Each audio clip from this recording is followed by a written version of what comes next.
Waduh, serangan baru nih.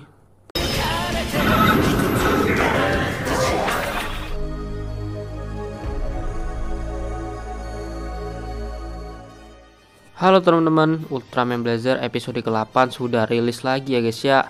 Dan memiliki cerita sambungan dari episode sebelumnya, atau bisa dibilang episode ke-7. Banyak hal menarik dan seru yang bisa dibahas. Sebelum itu gue akan menceritakan untuk episode kali ini. Adegan dimulai dengan flashback kejadian pelangi terbalik kemarin yang membuat Kaiju Niji Kagachi muncul dan Ultraman Blazer mundur dari pertarungan, serta Kapten Gento yang sudah pingsan di hutan.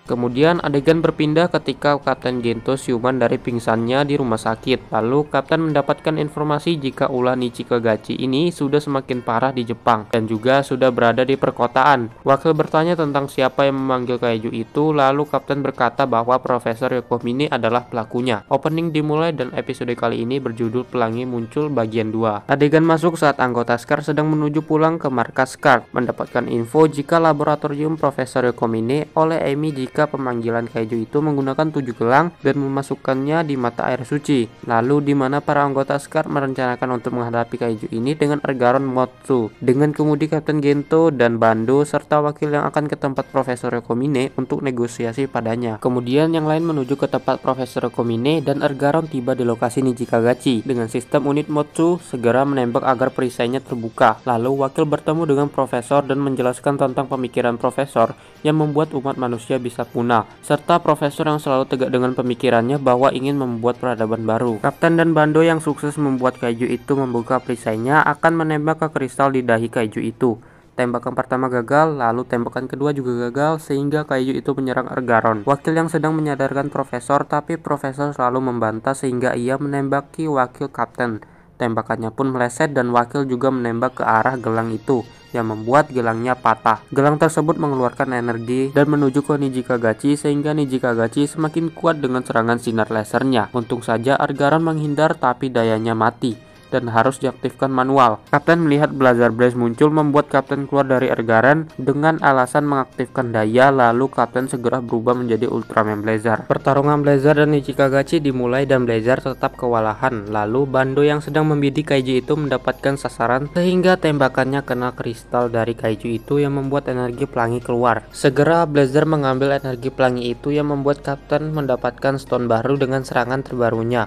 Lalu Blazer segera melempar ke arah Kaiju itu dan Niji Kagachi telah hancur. Endingnya dimana wakil meminta tanda tangan dari Profesor Yokomine, dan kemudian Kapten dan wakil sedang bekerja di kebun tomat milik wakil dan Profesor Yokomine bebas dari hukuman dan seperti biasa sedang memancing. Dan episode kali ini pun selesai. Oke teman-teman, untuk episode kali ini lumayan menarik dan memiliki vibes yang serius, serta episode ini adalah akhir dari Niji Kagachi dan juga kita mendapatkan kejutan terbaru dari serangan Ultraman Blazer. Ada poin menarik dari episode kali ini, dimana yang pertama Kapten Gento. Untuk sikap dari Kapten Gento ini dalam episode ini mempunyai pembawaan yang bertanggung jawab dan dewasa. Contohnya saja saat dia merencanakan pembunuhan Profesor Yokomine yang ada hubungannya dengan Niji Kagachi bahwa mengorbankan satu nyawa demi semua nyawa. Ini membuktikan bahwa sikap Kapten dalam diri Gento tetap ada ya guys ya, dalam status sebagai Kapten yang selalu cepat dalam mengambil keputusan, dan endingnya dari Profesor tidak jadi terbunuh dan bebas dari hukuman. Yang kedua adalah Teruaki Nagura. Di episode kali ini wakil juga terlibat dengan Profesor Yokomine untuk membuatnya sadar akan sudut pandangnya terhadap manusia. Sikap dari wakil ini sangat bijak untuk mengambil sebuah pernyataan bahwa akibat dari Niji Kagachi bisa membuat seluruh tumbuhan, hewan, dan makhluk hidup lainnya juga akan binasa. Keduanya memiliki pandangan yang berbeda dan keduanya memiliki pernyataan sesuai fakta. Serta pada akhirnya Profesor melakukan serangan terhadap wakil Teruaki dan sikapnya untuk mengambil rencana dari Kapten Gento. Wakil Teruaki sadar bahwa Kapten saat itu pingsan ketika dalam operasi menghadapi Profesor, dan Teruaki juga paham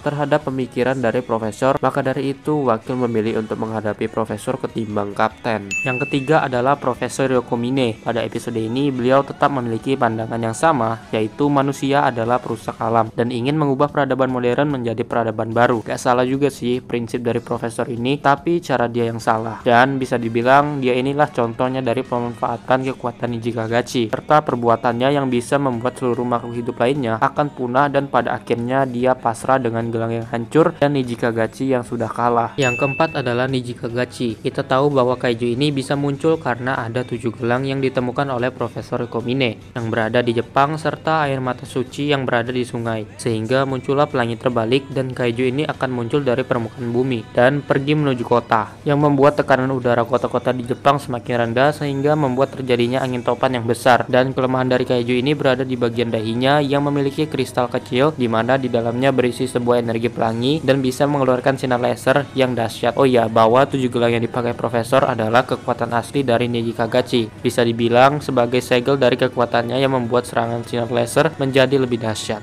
Yang kelima adalah Ultraman Blazer. Walau di episode kemarin MC saat itu modern melawan Niji Kagachi, Kapten tetap berubah menjadi Ultraman Blazer untuk melawan kaiju itu kedua kalinya. Tapi tetap saja Blazer kewalahan mengalahkan kaiju itu. Di keadaan lain, Bando dengan Ergaronnya menembak kelemahan sehingga Blazer bisa menghadapi Niji Kagachi. Dalam episode ini, Blazer mendapatkan sebuah serangan yang diambil dari kekuatan kaiju itu, yang bisa disebut dengan Rainbow Slash, karena Spiral Barret juga tak mempan terhadap serangan laser. Maka dari itu, Blazer mencoba mencari cara mendapatkan skill terbaru. Serangannya berbentuk shuriken besar dengan tampilan kristal warna-warni mirip dengan kristal Brother Brace. Serangan ini mampu membuat Niji Kagachi terbelah dan hancur. Di balik penghancuran Niji Kagachi terdapat tujuan untuk menyeimbangkan ekosistem malam dan tidak ada lagi yang bisa memanfaatkan kekuatan dari Niji Kagachi. Yang keenam adalah Ergaron. Di episode sebelumnya kita tahu bahwa Ergaron biasa saja tak bisa menghadapi Niji Kagachi. Maka dari itu, Ergaron diupdate dengan unit terbaru Motsu yang memiliki 2 meriam di bagian bahu Ergaron. Untuk kali ini, Ergaron bisa menghadapi kaiju itu dengan menembakkan rudal di meriam mengenai kelemahan Niji Kagachi. Oke teman-teman, mungkin sekian dari gua untuk episode kali ini. Lumayan bagus dan menarik. Seperti biasa, gua Thomasin, gua cabut.